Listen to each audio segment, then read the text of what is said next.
So I think, I mean, you could say it in context of private credit, but I think that this applies across the alts industry in general.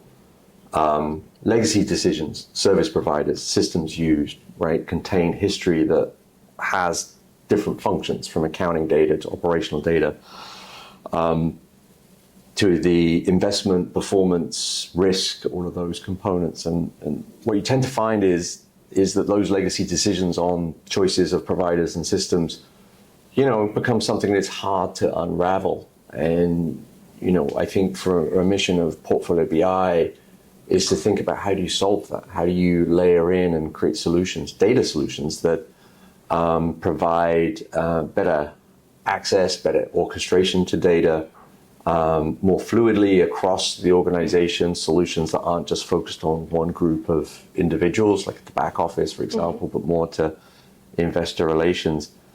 And so a lot of strategies are, piecemeal together as, we got a solution that addresses, and you probably see this, addresses 80% of a challenge, and then that 20% has to be filled with another solution. And so you end up with a whole smorgasbord of different pieces of technology that are trying to solve different pieces of the puzzle.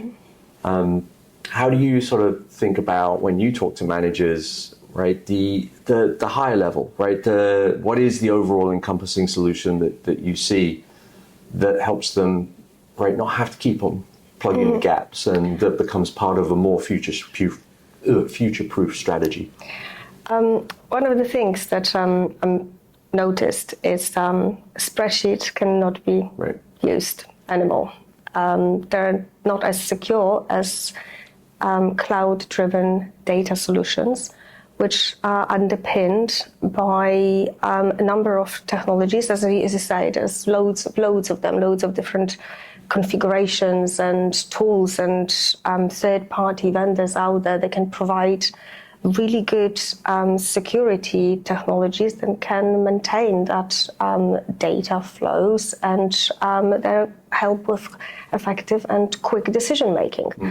Some of the tools that we use and we offer our clients, conditional access policies that can help with how access is managed effectively, modern monitoring, security monitoring, like Azure Sentinel, endpoint protection, which is correctly configured, so the entire EDR and XDR suite, but also looking at internally within the firms at that training and education, and making sure that people are using the tools in the right and correct way.